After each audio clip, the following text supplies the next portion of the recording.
Have you ever been told you've got potential, but you need to work on your presence? Or maybe you've watched someone effortlessly command the room and wondered, what do they have that I don't?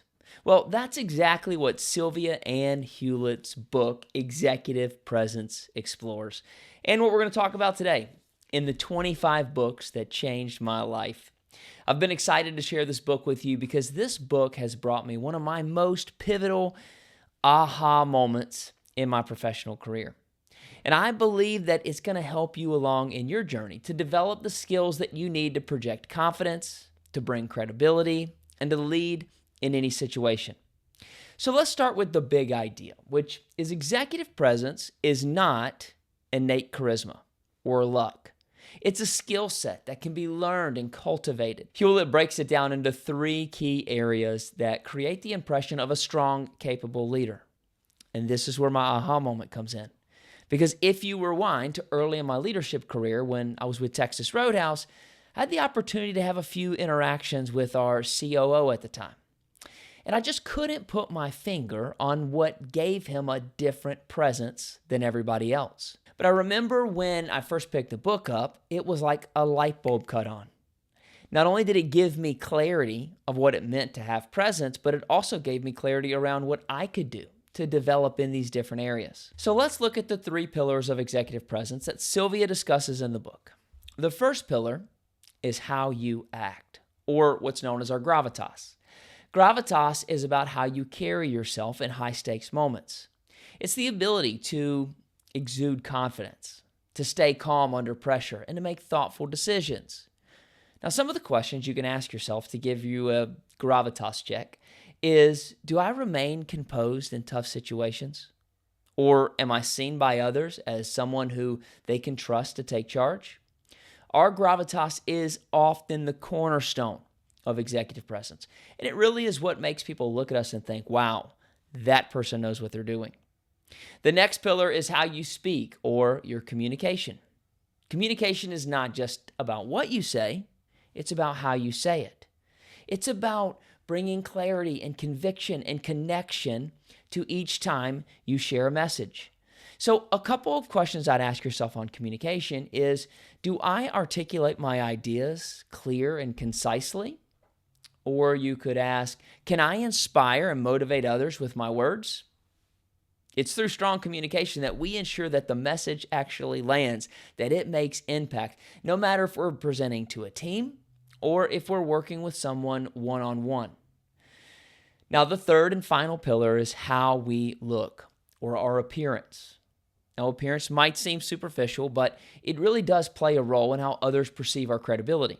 This doesn't mean that you need to wear designer clothes, but it really is about presenting yourself polished, professional, and aligned with the norms in your industry. For a check-in on your appearance, you might ask yourself, am I presenting myself in a way that reflects the level of leadership that I aspire to be at? Or you could ask yourself, do I show up looking put together and confident? It's important to remember that appearance is often the first impression you make, and first impressions matter. Well, there you have it. That's the pillars of executive presence: how we act, how we speak, and how we look. But Sylvia emphasizes that true executive presence comes from balancing these 3 areas. You can't solely rely on one to get you by because each pillar supports the other. Now, I told you about a leader that I admired. You remember the COO from Roadhouse? Now, I want you to think about a leader whose presence you found inspiring. Maybe it's somebody at your workplace or a public figure. If you're having a hard time of thinking about somebody that you know, maybe you pick a character from a movie.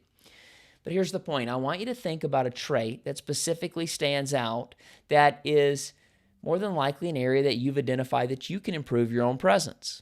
Because if you spend some time thinking about this individual, chances are they exhibit all the elements of executive presence. They probably act decisively under pressure. They probably speak in a way that commands attention. And they more than likely present themselves in a way that reflects their role. This balance is what makes them memorable, credible, and overall inspiring. And by identifying the key traits that inspire you, now you can know where to focus on to make improvements on how you can show up better for others. Now, early on in my leadership journey, when I read this book, I thought that executive presence was either something you had or something you didn't have. But what I found is the book opened my eyes to the fact that it's not about perfection. It's about being intentional. It taught me that elevating these strengths in these specific areas would enhance my own leadership journey. So whether you're aiming for a promotion, you're leading a team, you're just looking to elevate your impact, I believe that this book is going to provide you with actionable insights to grow. Because I've learned that it's not about pretending to be someone else, it's about amplifying the best version of you. But here's how you can put this into action, something I want you to think about. I want you to take a moment and reflect on the 3 areas of executive presence: how you act, how you speak, and how you look. And I want you to ask yourself, which areas are my strongest? And which areas could use some improvement? Once you have that thought, I want you to pick one small action that can strengthen that area this week. It might be practicing how you respond under pressure. It might be refining your speaking skills or updating your professional wardrobe. Whatever it is, find a way that you can get started. Well, let me leave you with this thought, that executive presence isn't just for executives. It's for anyone who wants to lead, influence, and make an impact. This book has truly refined the way that I show up with my leadership presence, and I believe it can do the same for you. Well, let me leave you with this thought. Executive presence isn't for just executives. It's for anyone who wants to lead, influence, and make an impact.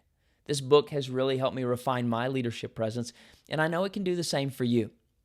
But thanks for joining me on this series of the 25 books that has changed my life. I'm looking forward to sharing the next one with you.